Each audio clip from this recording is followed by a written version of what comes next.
साथीहरु आजको यस भिडियोमा मैले तपाईहरुलाई जावास्क्रिप्टमा र्यान्डम हेक्स भ्यालु कसरी जेनेरेट गर्ने र त्यही भ्यालुलाई युज गरेर ब्याकग्राउन्ड कलर चेन्जर कसरी बनाउने त्यसको बारेमा बताउन गइरहेको छु। त्यसैले भिडियोलाई अन्तिमसम्म हेर्नु होला। र साथीहरु प्रोजेक्ट सुरु गर्नु भन्दा अगाडि सबैभन्दा पहिला फाइनल आउटपुट हेरौं। यहाँ तपाईहरुले देख्न सक्नुहुन्छ एउटा चाहिँ बटन छ र अर्को के छ भन्दाखेरि ब्याकग्राउन्ड कलर चाहिँ कुन सेड छ त्यो चाहिँ डिस्प्ले भइरहेको छ।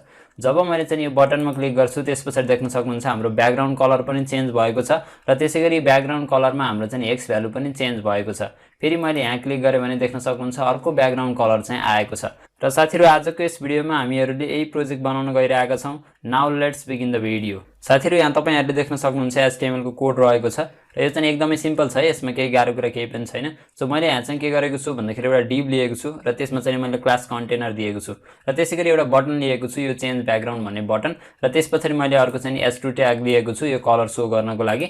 अनि त्यसपछि मैले चाहिँ स्टाइलिङको काम पनि गरिसकेको छु। यहाँ तपाईले देख्न सक्नुहुन्छ हाम्रो स्टाइलिङको कोड र साथीहरु यो चाहिँ एकदमै सिम्पल छ। यसमा गाह्रो कुरा केही पनि छैन है। तपाईले देख्न सक्नुहुन्छ। सो मैले चाहिँ यहाँ बक्स स्याडो दिएको छु। यहाँ हेर्नु होला यो चाहिँ मैले बक्स स्याडो दिएको छु र त्यसैगरी यहाँ चाहिँ क्लिक हुँदाखेरि चाहिँ यस्तो इफेक्ट आओस् भनेर चाहिँ मैले के गरेको छु भन्दाखेरि बटनमा एक्टिभ भन्ने चाहिँ मैले अब सुडो क्लास युज गरेको छु र त्यसपछि चाहिँ मैले अब यहाँ बक्स स्याडो चाहिँ यो दिएको छु।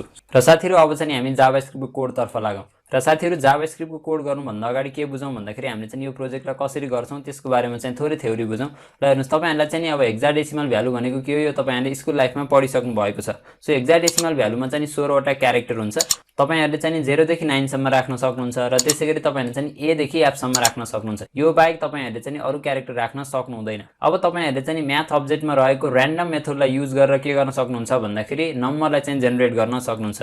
सो यसलाई युज गरेर तपाईहरुले 0 देखि 9 सम्म त जेनेरेट गर्न सक्नुहुन्छ तर तपाईहरुले चाहिँ A देखि F सम्म जेनेरेट गर्न सक्नु हुँदैन। सो त्यही भएर हामीले के गरौँ भन्दाखेरि जति पनि यो जुन हाम्रो हेक्साडेसिमल भ्यालु छ नि यसलाई चाहिँ एरेमा चाहिँ लगेर स्टोर गरौँ र एरेमा लगेर स्टोर गरिसकेपछि त्यसको इन्डेक्स नम्बरलाई चाहिँ र्यान्डमली जेनेरेट गरौँ र त्यसपछि त्यो इन्डेक्स नम्बरमा भएको भ्यालुलाई चाहिँ हामीले गेट गरौँ। सो यसरी चाहिँ हामीले यो काम गर्न सकिन्छ र साथीहरु यसरी तपाईहरुले चाहिँ हेक्स भ्यालुलाई जेनेरेट गर्न सक्नुहुन्छ। अब साथीहरु तपाईहरुले चाहिँ CSS पढ्दाखेरि डिफरेन्ट कलर चाहिँ दिने टेक्निकको बारेमा पढिसक्नु भएको छ। तपाईहरुले चाहिँ अब RGB मेथडबाट पनि कलर दिन सक्नुहुन्छ हैन हेक्स मेथडबाट अथवा हेक्साडेसिमल मेथडबाट पनि दिन सक्नुहुन्छ। त्यसैगरी तपाईले डाइरेक्टली कलरको नेमबाट पनि दिन सक्नुहुन्छ।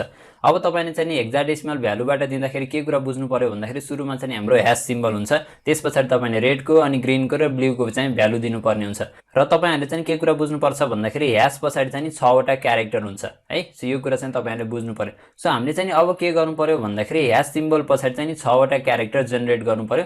6 वटा क्यारेक्टर हामीले र्यान्डमली जेनेरेट गर्न सक्यौं भने चाहिँ हामीले ब्याकग्राउन्ड कलर चेन्जर चाहिँ सजिलैसँग बनाउन सक्छौं। सो साथीहरु अब चाहिँ हामी डाइरेक्ट कोडिङ तर्फ लागौं। साथीहरु भिडियो मन परिरहेको छ भने यस्तै प्रोजेक्ट्सहरुको लागि यस च्यानललाई सब्स्क्राइब गर्न नभुल्नु होला र साथीहरु भिडियो लाइक गर्नुको साथसाथै अरु साथीहरुसँग पनि शेयर गर्नु होला। र साथीहरु हामीहरुले चाहिँ यो बटनमा क्लिक गर्नुपर्ने हुन्छ। त्यही भएर सबैभन्दा पहिले चाहिँ यो बटनलाई चाहिँ सिलेक्ट गरौँ। यहाँ तपाईले देख्न सक्नुहुन्छ मैले बटनमा चाहिँ क्लास दिएको छु बटन भनेर। सो त्यही भएर म चाहिँ के गर्छु भन्दा let button button equal to document dot query selector अनि त्यसपछि यसमा चाहिँ तपाईले के दिनुस् भन्दाखेरि डट button बटन भनेर दिनुस्। अब त्यसपछि तपाईले चाहिँ के गर्नुस् भन्दाखेरि एउटा एरे चाहिँ डिक्लेयर गर्नुस् लेट हेक्स कोड भनेर र यसमा चाहिँ तपाईले के गर्नुस् भन्दाखेरि अब 0 देखि 9 सम्म राख्नुस् हैन 1 2 3 4 5 6 7 8 9 त्यसपछि अब तपाईले चाहिँ के गर्नुस् भन्दाखेरि अब A त्यसपछि तपाईले चाहिँ यहाँ B त्यसपछि तपाईले चाहिँ यहाँ C त्यसपछि यहाँ चाहिँ तपाईले अब D त्यसपछि यहाँ चाहिँ तपाईले E दिनुस्। फेरि त्यसपछि तपाईले चाहिँ यहाँ के गर्नुस् भन्दाखेरि F दिनुस्।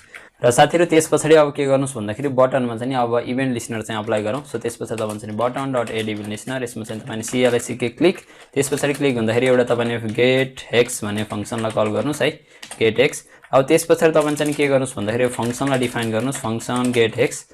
अब त्यसपछि हेर्नुस् यहाँ चाहिँ हामीले के गर्नुपर्ने छ भन्दाखेरि 6 वटा क्यारेक्टर चाहिँ र्यान्डमली जेनेरेट गर्नुपर्ने छ र त्यसलाई जेनेरेट गर्नको लागि चाहिँ हामीले के गर्नुपर्छ भन्दाखेरि एउटा इन्डेक्स नम्बर चाहिँ जेनेरेट गर्नुपर्ने हुन्छ है र त्यो इन्डेक्स नम्बर हामीले 6 टाइम जेनेरेट गर्नुपर्ने हुन्छ। सो त्यही भएर एउटा चाहिँ लुप चाहिँ युज गरौँ। सो फर त्यसपछि लेट आई को भ्यालु चाहिँ तपाईले 1 दिनुस् त्यसपछि आई चाहिँ हाम्रो लेसर इक्वल टु 6 दिनुस् त्यसपछि आई प्लस प्लस दिनुस्। अब त्यसपछि तपाईले यहाँ चाहिँ के गर्नुस् भन्दाखेरि लेट इन्डेक्स भनेर दिनुस् र यसमा चाहिँ तपाईले के गर्नुस् भन्दाखेरि म्याथ डट फ्लोट र यसमा चाहिँ तपाईले अब म्याथ डट र्यान्डम र यसमा चाहिँ तपाईले के गर्नुस् भन्दाखेरि मल्टिप्लाई गर्नुस् तपाईले हेक्स कोड डट लेन्थले। सो यसले चाहिँ के दिन्छ भन्दाखेरि 0 देखि 15 सम्मको नम्बर चाहिँ नि दिन्छ। अब त्यसपछि यति तपाईले जेनेरेट गरिसकेपछि अब तपाईले के गर्नु पर्यो भन्दाखेरि अब चाहिँ x भ्यालु चाहिँ तपाईले जेनेरेट गर्नु पर्यो। सो त्यसको लागि तपाईले के गर्नुस् भन्दाखेरि लेट x भनेर दिनुस् है, लेट x। र त्यसपछि तपाईं चाहिँ यो फंक्सन भित्र आउनुस् र यसमा चाहिँ तपाईले x इक्वल टु तपाईले के गर्नुस् भन्दाखेरि s भनेर दिनुस् है। सो s भनेर इनिशियलाइज गर्नुस् र साथीहरु त्यसपछि तपाईहरु चाहिँ के गर्नुस् भन्दाखेरि x त्यसपछि x है। So x plus equal to गर्नुस् र यसमा चाहिँ तपाईले के गर्नुस् भन्दाखेरि अब हाम्रो चाहिँ एरे भनेको x कोड हो। सो x कोड भनेको एरे भयो। त्यसपछि तपाईले चाहिँ यसमा के गर्नुस् भन्दाखेरि इन्डेक्स दिनुस् र साथीहरु यहाँबाट चाहिँ के हुन्छ भन्दाखेरि सबैभन्दा पहिला हाम्रो चाहिँ र्यान्डम एउटा इन्डेक्स नम्बर जेनेरेट हुन्छ र त्यो जेनेरेट भएको नम्बरमा चाहिँ जुन भ्यालु छ त्यो भ्यालु चाहिँ हाम्रो x भन्ने चाहिँ भेरिएबलमा चाहिँ के हुन्छ भन्दाखेरि एपेन्ड हुन्छ। अब तपाईले चाहिँ के गर्नुस् भन्दाखेरि console.log सो x गर्नुस् है। सो प्रोपरली आइरहेको छ कि छैन त्यसलाई चेक गर्नको लागि चाहिँ मैले x भनेर प्रिन्ट गर्ने। त्यसपछि तपाईले चाहिँ यहाँ कन्सोल ओपन गर्नुस् र त्यसपछि मैले यहाँ क्लिक गरे भने देख्न सक्नुहुन्छ हाम्रो चाहिँ x भ्यालु चाहिँ जेनेरेट भएको छ। सो अब त्यसपछि तपाईले चाहिँ के गर्नु पर्यो भन्दाखेरि यसलाई चाहिँ तपाईले हटाइदिनुस् है। सो सबैभन्दा पहिला अब हामीले चाहिँ के गर्नु पर्यो भन्दाखेरि बडीको ब्याकग्राउन्ड कलर चाहिँ चेन्ज गर्नु पर्यो र त्यसपछि हामीले चाहिँ जुन यो ब्याकग्राउन्ड कलर भनेर टेक्स्ट आइरहेको छ यसलाई पनि हामीले चेन्ज गर्नुपर्ने हुन्छ। सो त्यही भएर तपाईले चाहिँ के गर्नुस् भन्दाखेरि डकुमेन्ट डट बडी डट त्यसपछि यसमा चाहिँ तपाईले ब्याकग्राउन्ड है GROUND ब्याकग्राउन्ड इक्वल टु तपाईले x भनेर दिनुस् र त्यसपछि तपाईले चाहिँ के गर्नुस् भन्दाखेरि अब यो जुन मैले यहाँ s2 दिएको छु यहाँ देख्न सक्नुहुन्छ s2 दिएको छु। सो यसलाई पनि हामीले चेन्ज गर्नु पर्यो। त्यसपछि तपाईले चाहिँ के गर्नुस् भन्दाखेरि डकुमेन्ट डट क्वेरी सिलेक्टर र यसमा चाहिँ तपाईले s2 भनेर दिनुस्। त्यसपछि डट टेक्स्ट कन्टेन्ट र यसमा चाहिँ तपाईले अब टेम्प्लेट स्ट्रिङ चाहिँ युज गर्नुस् है। त्यसपछि यसमा चाहिँ हाम्रो BACK GROUND background COLR colour त्यसपछि कोलन तपाईले चाहिँ अब डलर त्यसपछि कर्ली ब्राकेट र यसमा चाहिँ तपाईले के दिनुस् भन्दाखेरि x भनेर दिनुस्। त्यसपछि यसलाई सेभ गर्नुस्।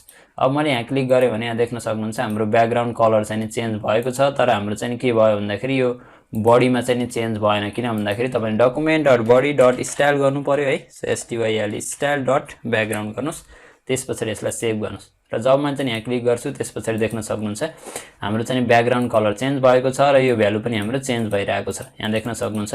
सो यसरी तपाईहरुले चाहिँ जावास्क्रिप्टमा ब्याकग्राउन्ड कलर चेन्जर बनाउन सक्नुहुन्छ र तपाईहरुले चाहिँ र्यान्डमली x भ्यालु पनि जेनेरेट गर्न सक्नुहुन्छ। साथीहरु यदि तपाईहरुले जावास्क्रिप्टसँग रिलेटेड अरु प्रोजेक्ट्सहरु हेर्न चाहनुहुन्छ भने यो राइट साइडको प्लेलिस्ट एक्सेस गर्नु होला। र साथीहरु आजको लागि यति नै। म तपाईहरुसँग अर्को इन्ट्रेस्टिङ भिडियोको साथ भेट्छु। Thank you for watching.